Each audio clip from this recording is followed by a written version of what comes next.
Welcome to the Whitetail Legacy Podcast. And we get the back view of him. And I mean, it's just a mega. 52 yards is a long shot. Magnum PI, what we named him. No idea. Just a Magnum. Yeah, just a Magnum. Come on, Cam, last year, we said probably 150, mid 150. Yeah. Same doe from the morning come out with that 9-pointer. Here steps out this 90-inch 8-pointer. You're like, I'm like, okay, well, there's still a buck back there grunting. Yeah. And then out steps like another 90-inch 8-pointer. I'm like, all right. Yeah. Bro. Yeah. Bro. Yeah. You're like, I'm like, deer right there. Yeah, like and he's already yards. 30 yards. Yeah. He was literally 5 yards from the base of the tree. Could have been, had a buck down at 1:40 in the afternoon, back there deep on public. 3 does come out pretty early. It was like 245, 24-yard shot, sent the combat veteran, and I tell you what, man, dude, it just smoked. We always get so jacked up when the other person kills. It's just almost like we got it done. Yeah.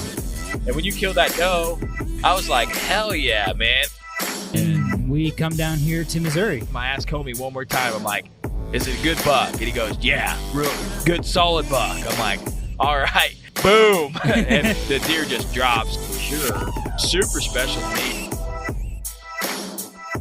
Whitetail Legacy Podcast, bringing you back to the hunt and leaving a legacy. Baller rut. Welcome to the Whitetail Legacy Podcast. That shit is moving fast as hell, bro. What is going on? Zoom around zoomed in. We're coming in your ear hole as fast as hell on the Richter scale over here, guys. All right. Well, we are coming with the intro to the series that we've been talking about for 2 months. Super jacked to finally let you guys in on the actual details of what we got going on. So, should we do ours first, or should we tell them about the series first? Let's tell them about the series first, Okay. because then it'll tie in All right. to what Well, we got first going we're going to get to the people that make this possible, and some more people jumped on. We sent some stuff out about the series. We got a hype video made from Grant from Last Breath. Shout out Grant. Some people got excited about that, and we got some more ad reads to let you guys know, and some companies that want to get into the whitetail world that a lot of people don't know about. So here we go. Let's start off with Last Breath. What you got over there, bro? Yeah, guys. One thing that I like about Last Breath is they're trying to give off, that everyday vibe, because they are everyday guys, even though their production quality is very high. And one way that you can get into the behind the scenes of their show is to join the Last Breath Inner Circle on Facebook. And the way Garrett describes that group is it's like the backyard to your house. You know, the front looks nice and tidy, but the backyard's where the party happens. And that's kind of the vibe that the Inner Circle has. And it's a great explanation of what's going on there. So if you guys want to get in and see the sneak peeks and the first looks, that's the place to do it. If you ask to join that, Cody and I can definitely approve you to get in there, and you can have basically full access. We forgot to mention that we're on the love seat in the studio, shoulder to shoulder. I know, yes. Nipple to nipple. This is the comfiest seat I've ever had on a podcast. Yeah, it is hella nice. Shout out Jake Rask, like guest number 6. Yeah, right? Man, way back. All right. Start off with X. What do we got? Exodus next? Yeah, Exodus trail camera tip of the week. One thing that we have experienced is that not all batteries are created equal. I think we all know that.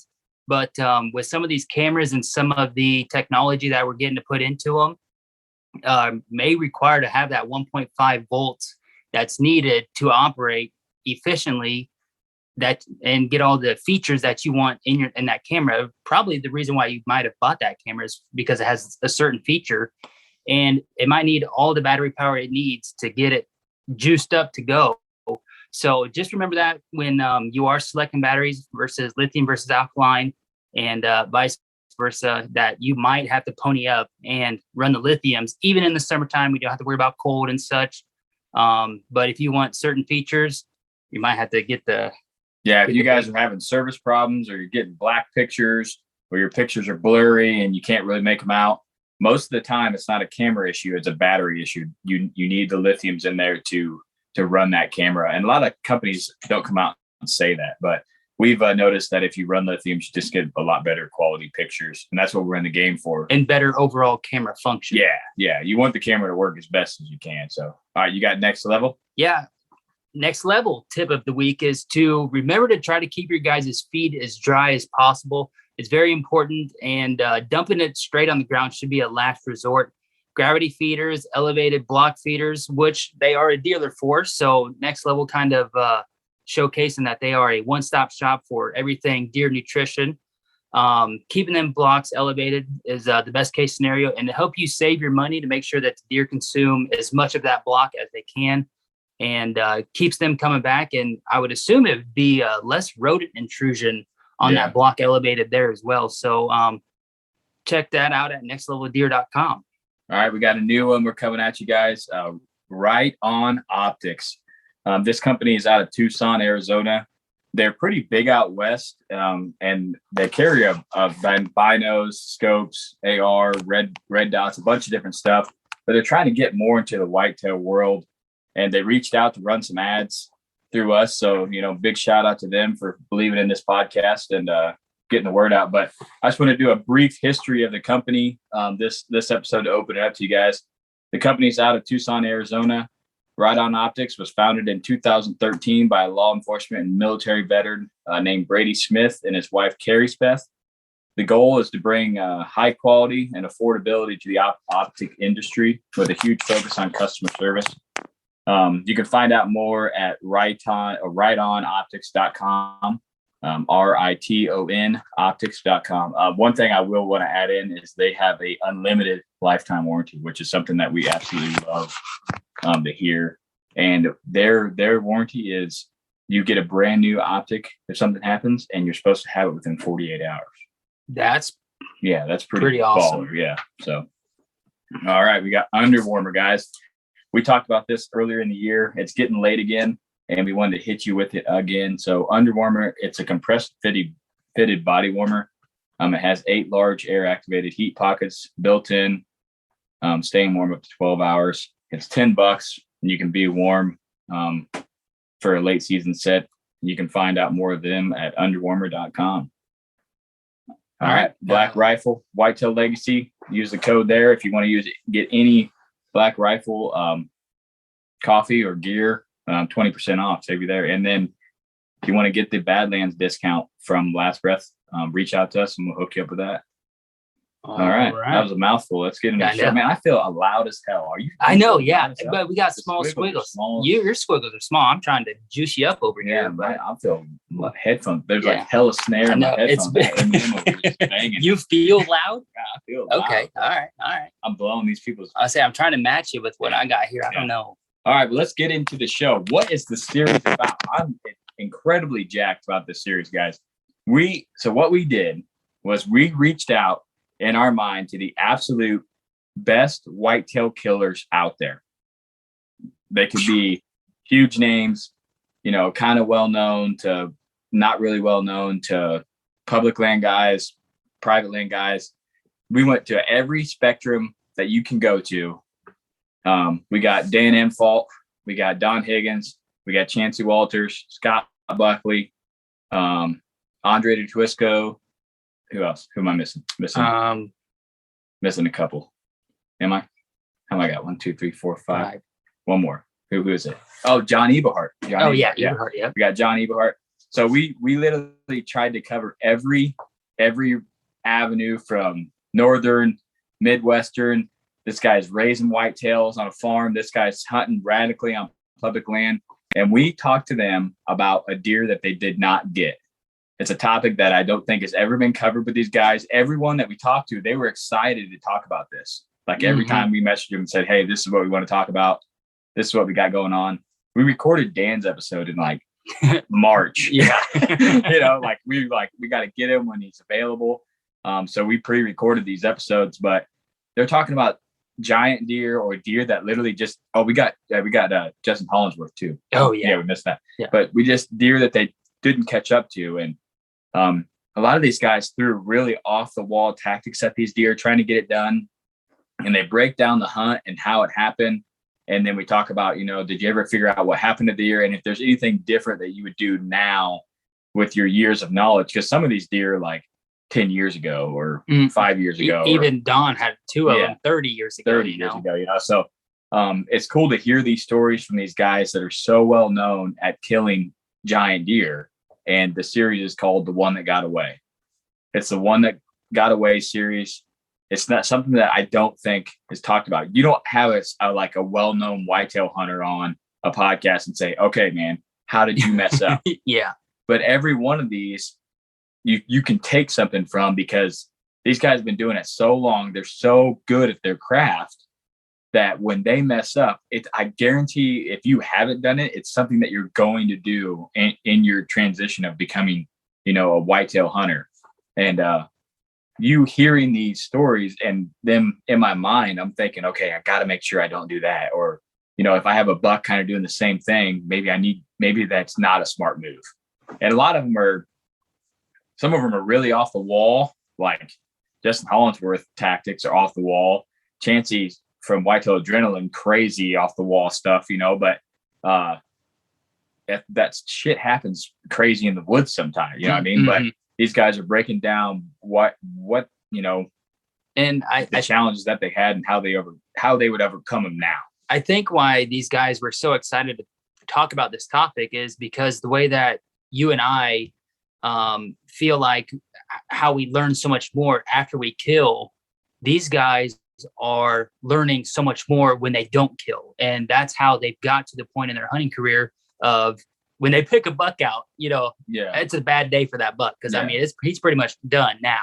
Yeah. I mean, and you talk to a guy Don Higgins, who's passing, 190, 200 inch deer to let him grow big. And then he can't get it done on a buck. Like there's something that buck is doing, or Justin Hollinsworth, who's just an absolute slayer and chasing a buck all the way into late season and can't get it done. You know what I mean? And, are we going to touch on maybe just brief a little bit? Cause I want to talk about one of the crazy tactics you're talking about is Justin's out there in a hotel white sheet trying to stalk a deer late season. Trying to get into the stand without him seeing him. So he took snow on the ground. So he took a white sheet out to walk across the field to blend in. So this is kind of the stuff that you're going to hear. This is stuff that they've said they've never talked about. They've never talked about these bucks on a podcast. And Dan Infalt is a super cool one. He's never really talked about that deer. A lot of people didn't even know about the deer. Kind of a really weird circumstance, and he talked about, how he thinks he messed up on this deer and what he would do different. It's really cool hearing from these guys that are just stone cold killers about, hey man, I messed up, and we're going to bring these guys back to back to back all through season. So when you're out there hunting, you're going to get to hear a tactic that Dan Infalt used, a tactic that Don Higgins used, a tactic that John Eberhart used. We're trying to bring you the absolute best knowledge, tweaked a little bit. So it's different than those other podcasts where they've been on, where Eberhart's talking about Michigan or talking about saddle hunting. He might mention that in these episodes, but he's talking about a reason he didn't, kill his target buck. Like there was a reason he didn't make it happen. We had the latecomer Andre. We were trying to get him lined up, and he didn't make the video intro, which I'm kind of upset about. But are we going to play the intro right here? Yeah, we can do it right here if you want to, big dog. All right, let's do it right here, guys. This will be the intro for the whole entire The One That Got Away series. 3, 2, 1. Andre DeQuisto. I'm the founder of Lone Wolf Portable Tree Stands, Lone Wolf Custom Gear. All right, well, we got Dan on the line. And I started thinking, I probably shouldn't have shared those pictures. But All right, guys, we got Don Higgins on. Anything that's got to do with chasing big deer, I've got my hands in it somehow. So. Well, my name's John Eberhart. The first one that comes to mind was early in my career. I'm Scott Buckley from Iowa. I had jumped him in the summer too. He jumped up in that swamp grass down in the bottom, And that's what I'm doing. I'm chasing it. There ain't nothing stopping me. Justin Hollinsworth. I'm with Whitetail Addictions and Lone Wolf Custom Gear. So what are we talking about tonight? We're talking about The One That Got Away. They talked about a deer that you didn't get it done on. For some reason, So go ahead and get into the story of the one that got away. All right, guys. Well, that will be the intro that will be coming in your ear holes for the next 8 weeks or so as we go through these episodes. Besides this one, I mean, this is like 7 weeks, I guess. You're going to get double introed on this one. I don't know. I was thinking about maybe keeping it because we need to get off with what we're about to get into. We need to get off that one. Yeah. And I don't have right now. I just don't have the gumption to get another one done. I got you. So it'll come.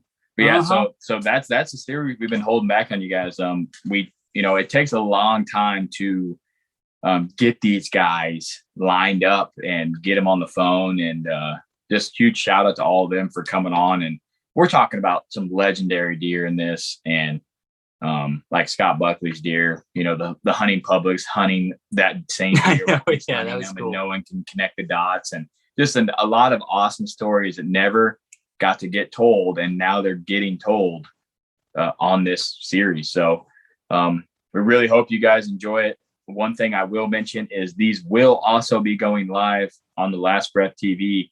We did get the chance to Zoom call a couple of these guys. A lot of these guys are pretty private on the Zoom call, but we got the chance to Zoom call a couple of them. So if you guys enjoy the video style, there is the Zoom call, version on Last Breath TV on YouTube. So you can, the bush lights are hitting me. Yeah, right. But yeah, you can watch it over there. But the one that got away series, we're kind of thinking about how do we open this up, and we got some intel about 3 months ago or so that we haven't really shared with anybody.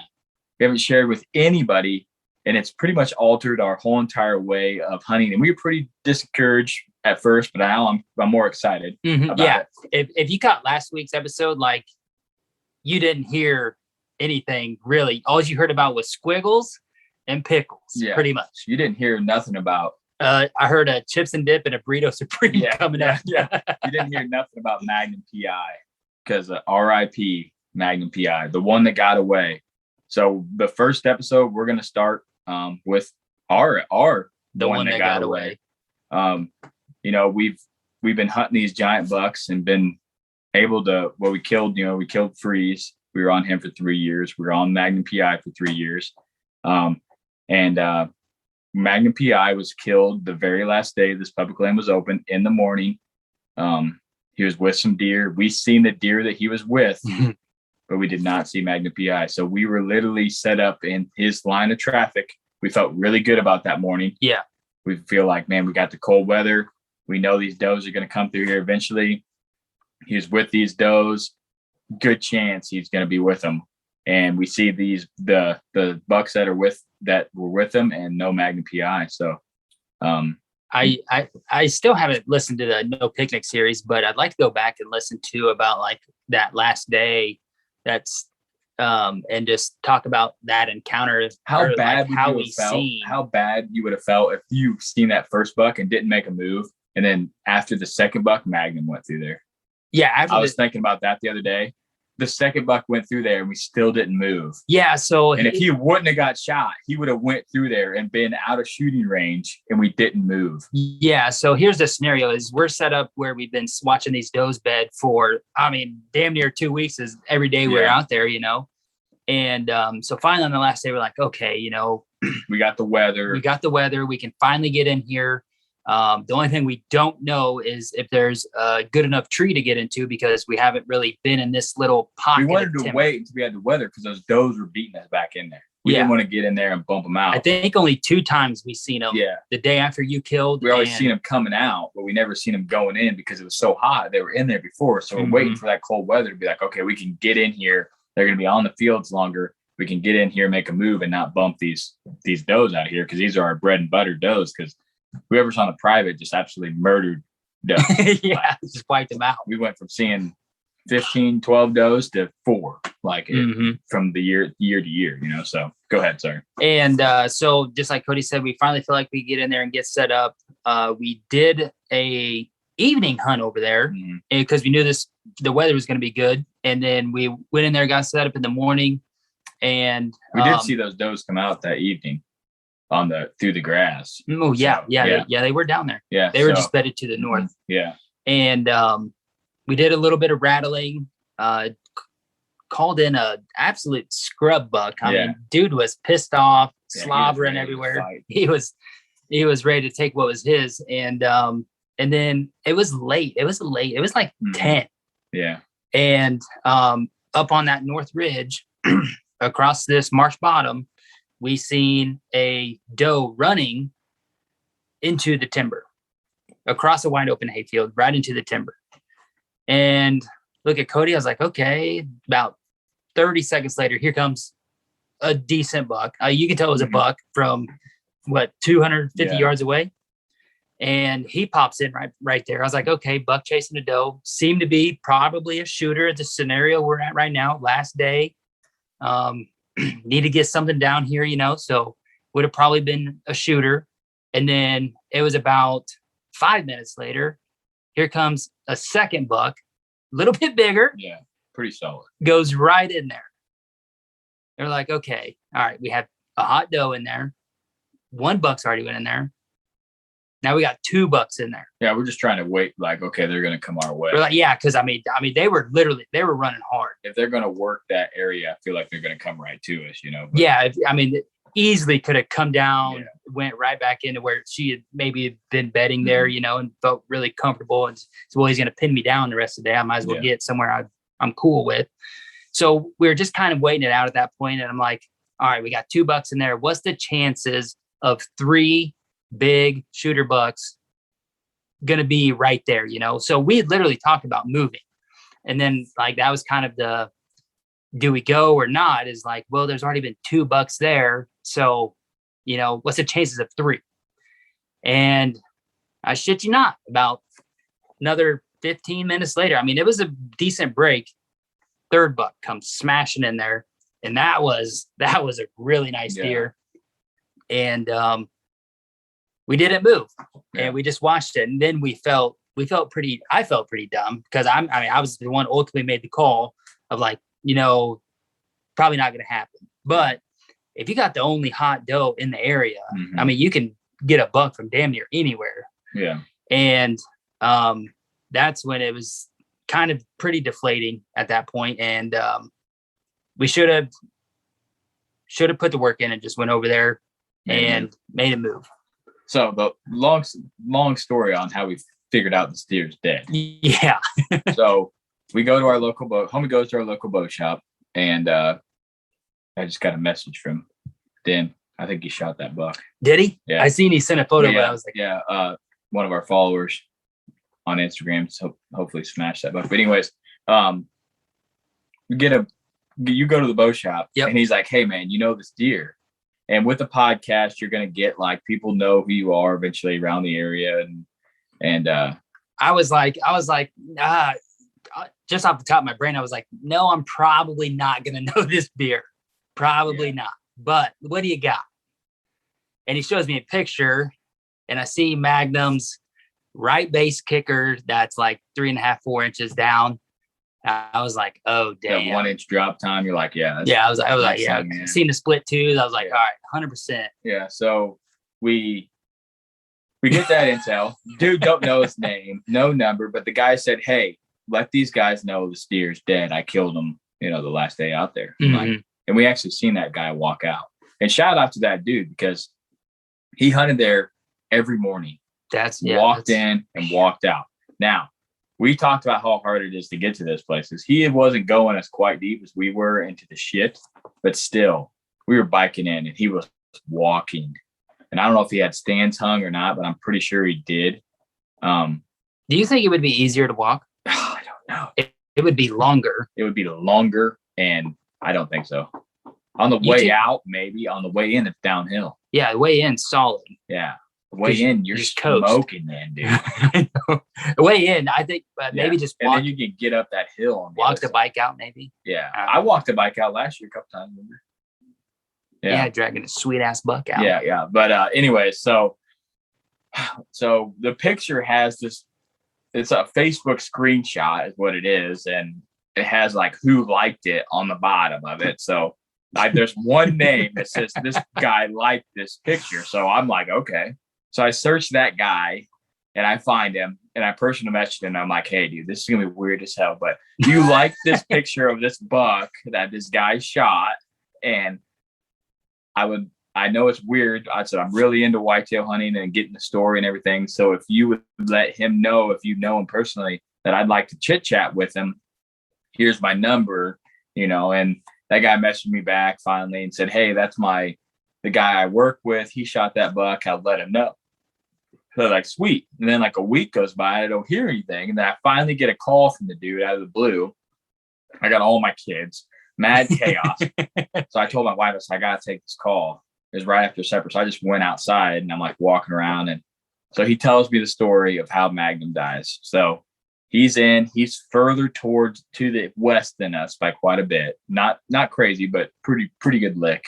And he goes, well, there's this doe, and it had these 3 bucks. 2 of them were really good bucks, 1 small buck, and then Magnum. And he's like, they're working this ridge. And I'm like, we seen all those bucks and that doe except Magnum come right off that ridge that morning. Mm-hmm. And then we seen that dude walk out, and he'd shot it the last day. And he was saying, like, I was worried about getting the deer out of there because it closes. You're not supposed to be in there. And I was like, yeah, that's probably stressful. But so Magnum is way out of the zone. Like, we kept talking about the Magnum zone. He's way out of where this dude is supposed to be in life. Like, we ran cameras where this guy killed this deer. No bucks. No bucks on that cam. A few does, but no bucks. Remember, that's the one that I went in and checked. And that guy's like, there's someone out here in shorts. Oh, yeah. Check the trail cams. I'm like, I don't know who that was. That was me. It was 83, bro. I'm checking one on the edge of a hayfield. Like, come on, man. But anyways, no bucks at all, and we had run all that stuff early, and the giant typical was kind of over there, but then he faded out and there's nothing. There's literally nothing there. There's a buck that I killed over there, and that was it. Yeah. We put an ass load of work into that area. Yeah. Thinking that that's where he lived. So it was in that tree with that stand?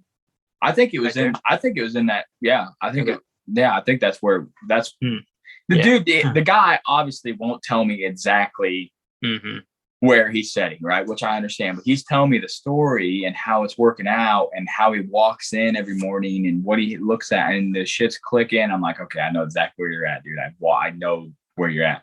But anyways, Magnum comes in on this doe. He's running these other bucks off, and he's on one of these ridges. He's going to take like a 40-yard shot at him. Magnum turns, directly walks right at him, turns around 15 yards, quartered away, shoots him. And guy had never seen the deer, no trail cam picture of the deer, did not know the deer existed. Just literally out there putting the hours in the stand and killed an absolute giant buck out there. You know what I mean? So that just goes to show you can be like us, who has all the intel, 50 trail cams, video, 50 trail cam pictures, video, 3 years of intel combined with this, eliminating pieces of the property that he doesn't even use, knowing what trails he uses. Okay, he's here. Or you could be a guy who literally is just out there grinding, putting in hours and kills the buck. Like, and that shit happens. It's public land. You can't do anything about it. But like I said, that guy, the old black Ford, you're guaranteed me and homie and the black Ford, only mothers there. Yeah. People go in about 3-4 times and they're like, bruh, I'm not going back in there. Like, I'm white. Especially if they don't have a good hunt. Like if they have kind of a couple shit hunts, they're out. But that guy was only hunting the mornings. That's when we've seen our best activity. The guy knows how to, he knows the whitetail. He has cameras out there, he says, runs a bunch of cams, just didn't have any intel on that deer because the deer was never up there. No, yeah. He had cams up there, no pictures. Deer was way out of his zone on a hot doe. And that's why it's so important, if you have a target buck, to kill these things before the rut hits, because that deer is, but see, this is where conflicting stories come, right? So remember the last day we were out there? Remember, he was on the neighbor's food plot. That wasn't the last day because they weren't out there the last day. Oh, was it the day before? It was a couple days before. Oh, was it? I thought it was the last day. We were the only Yeah. Us in the Ford. Yeah. Okay, yeah. So I was thinking, man, they seen him on the neighbor's food plot. Yeah, that was when Magnum went 3 miles in one day because it was way up north and it was in the middle. South. Yeah, that was like on that Wednesday. Yeah. So he probably just pulled off that doe. Yeah. When we see him, he was looking for a doe. Mm-hmm. And then found that doe and was with her for 2 days and then was pulling off again. Yeah, I want to say it was a couple days after we seen him, then supposedly. But the does that we were waiting on is what had Magnum. How they were working circle and crescent moon and into that bedding area. He just got caught way before. Right. You know? Right. So we were in the chips, but sometimes in the chips isn't good enough, especially if you're public land. You gotta be in the crevice, in the seam. In the seam. Get in the seam. We were on the side of the dish. We're getting like that the very leftover salsa on the edge. We need right in the middle, scooping hard. But the guy had no intel of the buck, never seen the deer. But the guy was cool, really cool. Talked about the ground. Like I said, he wouldn't tell me exactly where he's hunting, which I get it. I'm cool with it. I asked him if he was the guy with the e-bike because we thought that was the dude with the e-bike, but no, he walks in. I'm like, that's the guy. The only guy I've ever seen walk in hunts right over there. I'm like, okay, yeah, I know. You walk across that big thing and we cut straight south and you walk further over. I'm like, okay, there's only one guy that walks in and I know where you hunt. And I'm pretty sure that's the guy that I seen in there when he seen me in shorts. But man, imagine if Magnum got killed on the edge of that hayfield, dude. Just like so close, so like classic. Like I'm just gonna hunt this edge and wait for a buck to come through, and it was right on the biggest deer on the piece. Right, yeah. Like it's just crazy. But like I said, the guy really seemed to know the property. I had walked it all. Kind of talked about what he'd seen out there, and he's going to be back in there. And I sent him every trail cam picture we have of him.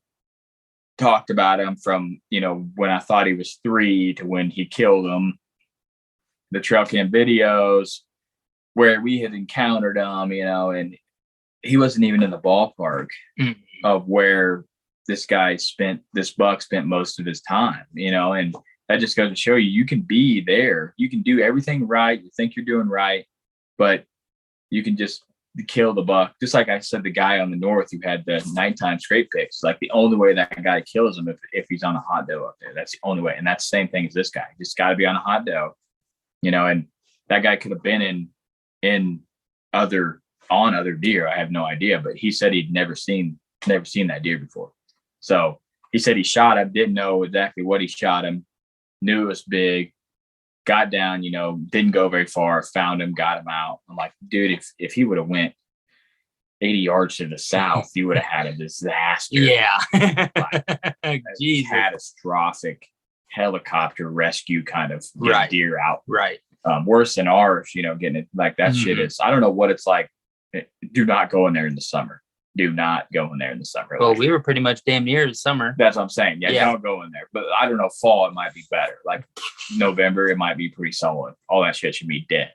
Might be pretty open. But it's just like, there's no way in the summertime to ever step foot. Man, our squiggles are small. I know. I was wondering if your mic was on. Yeah, maybe my mic's not on. No, yeah, it is. It's on. Yeah. Is it plugged in? It's probably not plugged in. No, but I hear you good in my phones. Yeah. Anyways, this guy's like, God, this episode 203. 4 years. Get this shit together. Sick. The squiggles are big as hell now, bro. Look at that. What the hell is going on over here? Maybe had a loose connection, bro. Maybe I did. Oh, now they're small again. What the hell? Oh, he just got excited. Yeah. Anyways, so Magnum's dead. Okay. Magnum PI is no more. If you guys have heard us say, hey, we don't have a 170 plus to hunt. Another thing, this guy's cool. He's talking with me and he's like, hey, when I get the deer back from taxidermist, I'll let you come look at him. So I was like, sweet, dude. That would be killer. Just let me check the deer out. And that's all I can ask. Guy's not really big on social media. I thought it'd be really cool to have him in studio, kind of talk about the deer. But after talking to him, I realized that's not really his kind of cup of tea. He's kind of our age, I think, but just not really big on social, no Instagram, no Twitter, Facebook that him and his wife maybe share, or maybe she posts stuff on there, but he don't post very much, So, congratulations to that dude. He's out there hunting just like us. Just logging the hour. He's hunting every morning he can. And he was going somewhere else in the evening and hunt because he said the activity was low. I'm like, well, yeah, that was pretty much what we probably should have been doing. But we were like, you only get one chance at this freaking deer. So we got to make the best of it. And that just goes to show you could throw all your eggs in one basket and miss opportunities on other bucks like we did. And that deer could get killed by someone else that literally has no idea that deer is even alive. It's just part of the game when you're a whitetail hunter on public land or even private land. Your neighbor could kill something that's never been on his property ever, and he could kill it. It's just part of it, and like remember a few years ago when I passed Mr. Maybe, the neighbor was like, I'm going to pass him. You should pass this deer. And they just smoked him during shotgun season. Right. Man, bro. Yeah. I passed him with a bow and you're like, yeah, I'm going to hammer. I'm blasted. And he's like, yeah, I shot that deer. I'm like, oh, okay. I see how you're working now. You tell me to pass the deer that you actually want to shoot. Right. I got this all worked out now. So you tell me don't shoot this deer. You're targeting that deer. Yeah. Right. But that's just how it goes, man. That's just first year on a new property with new neighbors. It's just whitetail hunting. You can't control these deer. My name's High Fence Jenkins, and I can't even control them in the fence, man. I know. Need to get your shit together. I know. My fence has got hella holes in it. I need to get that shit tightened up. But, it's just what it is. But, that's the one that got away. So, in the what do I want to say? In the way that we're doing these episodes, there's a better way to say that. What did we learn from it? What would we do different if we could hunt that deer again? And I'll go first. What I would do different was the top. I wouldn't hunt the top at all. Mm-hmm. The top was a huge waste of time. But the reason the top is so good was because there's other bucks there. There's opportunities to kill other bucks, like good bucks. You know what I mean? Yeah. So it was like, okay, we got a ton of bucks up here. We got a ton of intel. It's incredibly hard to get to. It's so hard, so much. It's twice as hard to get to in the bottom. Mm-hmm. Yeah, I mean, it is. It's incredibly hard. Should have been hunting the bottom. And should have been hunting that little bowl that we talked about that we've never hunted. We talked about hunting it. Talked about running a cam. Still don't have a cam in there. Little bowl. The little bowl straight to the east. South. Remember, I said that this is the line from the Oaks over. Oh, okay. That bowl right there on the backside of the cattails. Like we should have been hunting the ridge where the other guys were hunting. Mm-hmm. Shouldn't have let that deter us. We had multiple opportunities to probably kill him there. I mean, we know he's daylight in there. Yep. Shouldn't have let that deter us. The wind doing funky stuff in there was really hard on us. We should have just said, F the wind. We only get one shot at this. Let's go throw a sit on it. When we went in, when we were going to go in on the ground and scout hunt and potentially set up that one day, and we ended up not doing it. You remember when we were going to go back up on top and the back and scout hunt? I feel like we should have done that because maybe we would have seen some sign back there. Maybe would have motivated us to be like, okay, there is a couple of trees we can get back in here. It would have intrigued us to go back there. Mm-hmm. And that's where he ended up coming out of the day that we seen him. So we know that he was comfortable getting back there. He's probably back there quite a bit. In the back. Yeah, in the back. That was the plan. We were going to go back in there, scout hunt, potentially set up, maybe go back and set up on the ground on the back pinch, just try that out. But we chicken shit it out and didn't do it. So that's, I think, our main mess ups. Should have hunted the ridge that we knew he was on, but there was a lot of hunters in there that were deterring us. We should have hunted the back of the ridge, but the wind was wrong. Every time we went back in there, it was swirling, does blowing at us. So we decided to axe that. Should have hunted the north of the ridge where the hot corner was more. But didn't do that. Should have stayed off the top, stayed in the bottom. Those food plots were drawing us up there on the private. Mm-hmm. Those other bucks were drawing us up there. You know, the guy that was hunting up there talking about how good it was drawing us up there.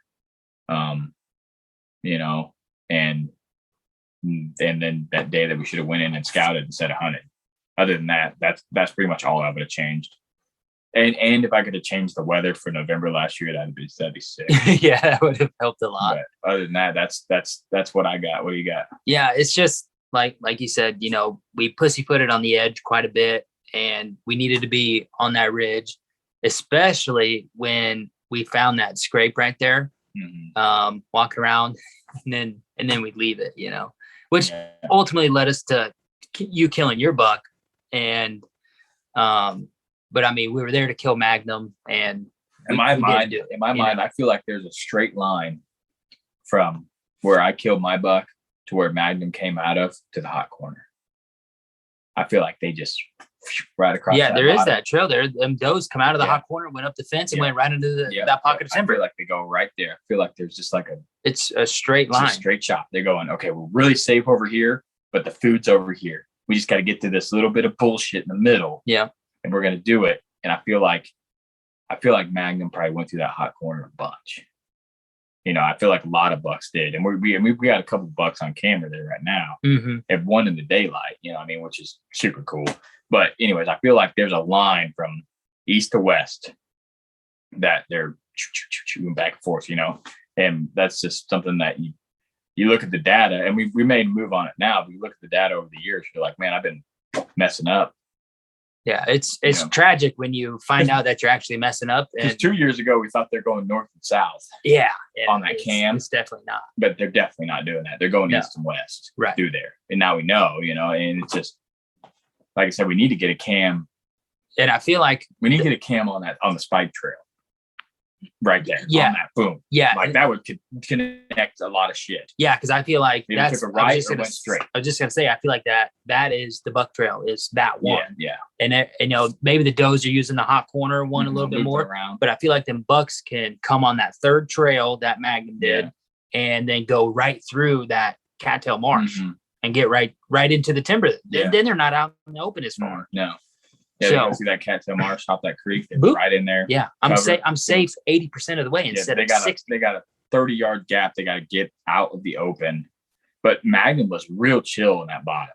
We encountered them. That's why I'm like, okay, if this deer feels that confident down here that he's just eating, scratching his head, browsing, like coyotes ripping off. Yeah, he's like I'm just going back to bed. Just chilling, you know what I mean? Like he's like not in a hurry at all. And my buck, not in a hurry at all. No, that deer just mobile. He's like, I really need to get over there. He's like, I gotta use that trail. But there's something in this tree. This tree I do not like. But I'm really gonna stay on this trail. I'm gonna turn right and try to get my good eyeball on it. I'm dead. Yeah.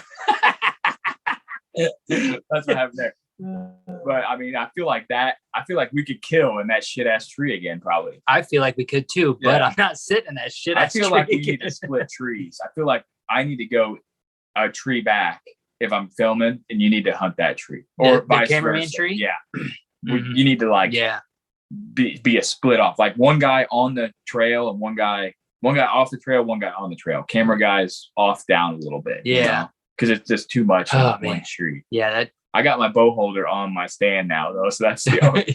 I'm like, I'll never forget my bow holder again. I'm like, this is perfect. But that's what I would do different, you know. And I mean, we put a lot of the eggs in the basket, and you know, just like we talked about on a couple of episodes, talking about Magnum is like, you know, risking it if it's worth it. Something you have to decide as a normal whitetail hunter that, you know, maybe hunting public land or know that this deer might die. You don't have a big farm that he's going to live on, and you have kids or wife, and you have limited time, or you work a lot, you got limited time. You got to decide, like, is this killing this deer worth me not killing anything else? And that was literally why we are missing bucks in daylight on purpose, like on mobile cam, like solid bucks, because we're in this bullshit bottom. Somebody just punched their radio. Yeah, I mean, that we're just committed to killing a 190 and not killing a 140, you know. And it's completely different this year. We don't have anything that big. So like the biggest buck, I think the split 2 buck might be 60, maybe. Maybe. You know what I mean? And that's the biggest we got. I feel like that's the biggest we got. We got that one picture of that giant 8-pointer that might be like worth targeting. But other than that, we don't really have a lot of like Magnum. I was listening to Chasing Giants with Don Higgins, and he said that he don't have anything 170. Really? Yeah. So I'm like, he said that he thinks it's going to be a really short or really small year for really big racked bucks. He said he has a lot of age class deer that are in the 150, 160 range. Yeah, and I've talked to a lot of different guys. Maybe he said he had 170. Maybe that might be low 170. One buck. That was it. I would say I've just talked to a lot of guys, whether it's people who listen or just local hunters, buddies, friends. That not a lot of deer made a jump like they should have, or they were expected to. Downhill. And I said, yeah, we've got a lot of deer that are the same, and probably even more that shrunk. Not as good. Yeah, we're like. And the only thing I can think about. I'm not saying I expected them to blow. Yeah. But the only thing I can think about is the winter. Like we had a shitload of snow. We did have a lot of snow. Shitload of snow for a long time. Mm-hmm. I know that's not in the growing season, but like it's still taxing. We had snow on the ground, like deep snow, like foot snow for 2 months, and it just kept snowing, and then it iced on top of it, and it was. I mean, how many nights did you work at work? Like the whole the more than I can month of remember, February, more than I can remember ever working because the snow was so bad. Mm-hmm. So, and even north of us was even worse. So it'd be interesting to see. But I mean, the growing season, the shitload of rain, shit was green early. I mean, spring was nice. Summer wasn't that hot. I thought we were gonna have some really good growth, but we just didn't. But we have a lot of. I feel like we got 5-year-olds. Like that 8, like the heavy 8 on Kings, I feel like that's like a 4 or 5-year-old buck. He just doesn't have it. Yeah, he just doesn't got it. He's just one of those thick body, real thick body. Yeah, real heavy. You put him and Squiggles next to each other, there's a pretty good difference. Oh yeah. But you just not. Squiggles is 10 inches bigger, maybe more, because he just ain't got. He reminds me of the buck my wife shot over there. Yeah, like that's exactly him. You know what I mean? Yeah, like right at like 128, 130. Right on the button, you know what I mean? But like a 5-year-old, like a 5-year-old 130 8-pointer, just ain't got it, but that's our story of the one that got away. So if, like we always say, if you got that buck that's a Mac Daddy, the biggest dick out there in the woods, you got to make a decision on if you want to hunt that deer, because someone just like us could slip in on you and just hunt hard and kill deer. And that just goes to show you, if you're one of those guys who don't have the money to invest in trail cams, don't have the time to invest in scouting, doing this, doing that, just go out in the rut and put time and stand. And you have the chance to kill a giant if there's giants in the area. This is part of it. I feel like in my mind, when I was talking to that guy and he was telling me the story, I was like, I had just as much chance to kill that deer as you did. You didn't have some secret intel tip that made you go there. You were hunting a pre-hung stand you'd hung earlier. You're going back to it repeatedly. We're moving around, trying to make plans, got hella data, and just didn't make it happen, Part of it. But back to the positive, this series, hopefully you guys enjoy it. Hopefully share with your friends. Leave us a review if you want to. We'd love that. Let us know what you think about it. We put in a ass load of work to make this for you guys, trying to line these guys up. There's a lot of like Tuesday night podcasts and Thursday night and random, after football practice shit going on. And it was, we planned it out. We had this idea back in like February, and we've been planning on it for a long time. And like I said, I don't think it's been something that's ever been done with this many badass whitetail hunters talking about a time that they didn't kill, because everybody talks about how they're successful or why they're successful. They don't talk about why they messed up or what move they made that was dumb. And you got to watch Chances on YouTube. Dude reels in like a 3-pound bass on a Zoom call with us. He's out there chasing his dream.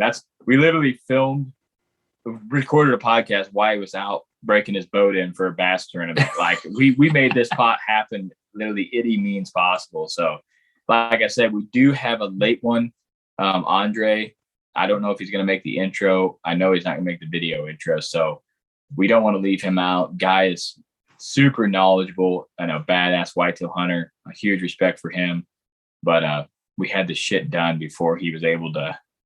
He's a busy dude, man. He's got a lot of shit going on. So I kind of messaged him quite a bit, and he was like, "What was it, like Tuesday at like 8 or something like that?" He's like, "I got 35 minutes Tuesday at 8." I'm like, "All right, we're in, man. We're guys." So it was cool talking to him. But like I said, we got a bunch of good names coming at you guys, and I really enjoyed recording this series, and I really hope you guys enjoy it. I don't know if I said leave a legacy on every outro on this or not. I can't remember. Yeah, I think you did. Yeah. Okay, well, good. I would say if you didn't, we're not going back and changing it. So hopefully, but yeah, are you good? You're good. You got everything. Yeah, it's just this is kind of a shifting point to where, you know, just like you said one time on here, we're pussy farting out there, and now we're talking about being more aggressive, and I feel like that would have been a more likely to have the outcome we wanted if we would have been more aggressive. Man, we were aggressive as hell, but we could have been more aggressive. Yeah, we need to be on that spree. Yeah. It at least needed to be in there, and then we would have. I mean, we went in there and got winded by does. Yeah, probably wouldn't have killed him, but at least you could have X'd that off. Like I hunted that ridge, I tried it. Exactly. Bullshit. Exactly. You know, like it's not in the back of your mind like, oh, I should have been there. Yeah, now it's in there. Like, oh, I could have, you know.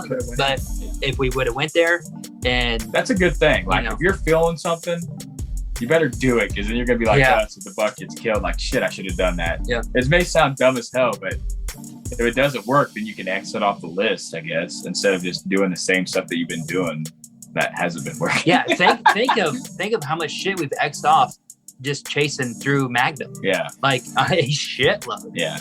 You know, there's a shitload of that property that isn't any good. Mm-hmm. We know where to go now.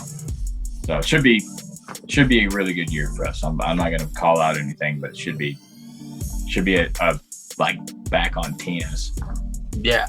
This is slam dunk. All right, guys. Like always, try to do the right thing. Enjoy this series. Hopefully you learned something from it. We put a ton of work in it, bring it to you guys, and try to leave a legacy. I hope you guys have the best season in the world out there. In 48 hours, we're hunting. Yeah. From this coming out. And I know a lot of seasons are in, so hope you guys are doing what you can to get it done on your dream buck, and send us pics. Yeah, we won't be coming at you unless we got something good to tell you or we kill. So you'll just be hearing pre-recorded episodes for a while. So hopefully we kill, and then we get to talk to you guys, and you get a little bonus episode. But we really appreciate you guys. Just wanted to say that before we release the whole series. We appreciate the shit out of you guys. Everybody that listens to this, everybody that reaches out. Huge respect for you. You're making our dreams come true here in this podunk garage, and we really appreciate it. Always try to do the right thing, leave a legacy, and Whitetail Legacy is out.